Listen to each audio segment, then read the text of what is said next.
Hello ladies and gentlemen, welcome. This is of course your broadcaster HD StarCraft, and I'm here to bring you guys a Wings of Liberty matchup. This is going to be from the ASUS ROG, the GD tournament. Literally emphasis on the GD, no idea why, but this is going to be a high profile tournament with high profile players, and this is the semifinals of the tournament. I'll be casting the entire set, and up in the top left hand corner we have got the blue Protoss player. His name is Elfi.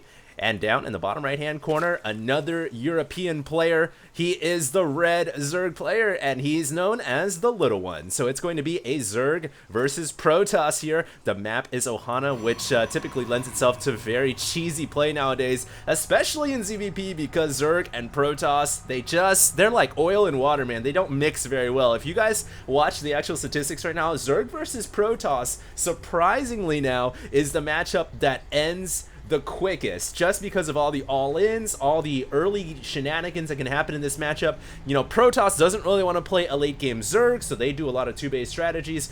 Zerg, they try to macro up, but on a map like Ohana, it's going to be very hard to do. Plus, you've got TLO at the helm here, who is one of the most creative players to date, so I'm expecting to see a very good matchup here, as ROG's Elfi's probe gets inside. It's going to start to harass the drones just a little bit, and that drone's like, well, I wanted to be a spawning pool, but now I'm going to send my sibling out to become a hatchery. So that's kind of interesting that Elfi's presence there forces TLO to go ahead and get a hatchery, for a natural hatchery. That is so scary, man. Against Protoss doing this, it's like I don't know how to really explain this to you guys, but it is very, very, very scary. You really don't want to do this. This is bad. This is bad. The pylon's coming up right now, and TLO sees it. He's got an overlord there. That pylon hasn't even made an effort to be hidden.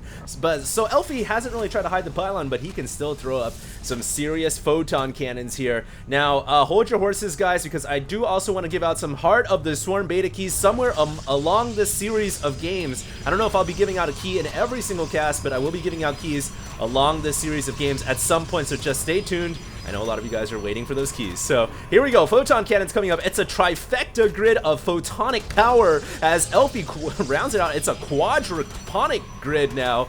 And wow, that's a lot of drones that are not mining, and I don't even know if TLO can kill off all these photon cannons, which he really cannot.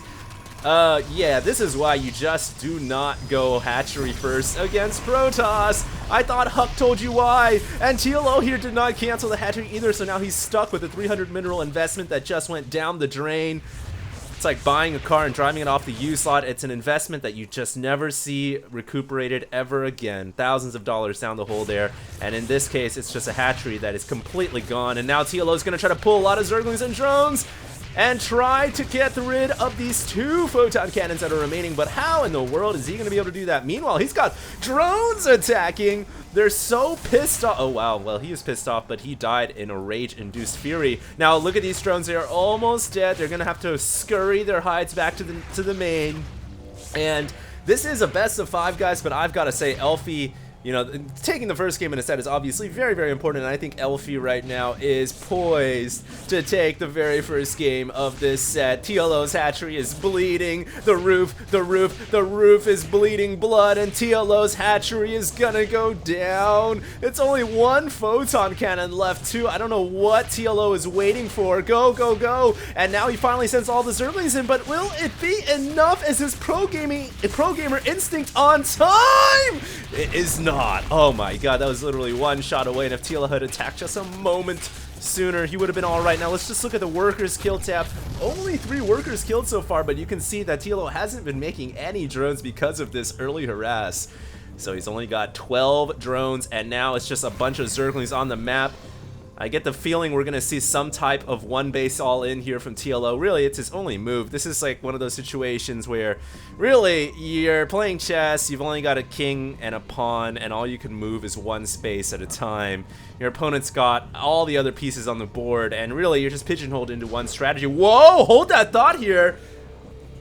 The pawn just made it all the way over to the other side of the board and reborn a new unit! And that is a hatchery, but Elfi sees it. Oh my goodness. And I'm not sure what that hatchery really would have. It would have been great, actually, because TLO still has drones mining at home. He could have just started spawning units inside of Elfi's base, but Elfi spots it. And that pretty much negates the proxy hatch, but TLO isn't going to kill. No, he's going to GG. And yeah, even though the pawn made it all the way to the other side of the map and reborn itself into a new unit, it just wasn't enough. So TLO here loses the first game. This game was really short, so I'm not going to give out a Heart of the Storm beta key here, but I will be giving out a couple for sure somewhere along this series. So just make sure you guys stay tuned. I'll be casting the entire set. As I like to cast, sets from time to time. Plus, it's high level. Plus, it's TLO and Elfi, man. This is a Wings of Liberty super high profile match in the semifinals of the Asus ROG the GD tournament. So make sure you guys stay tuned. Don't go anywhere. This is HD signing.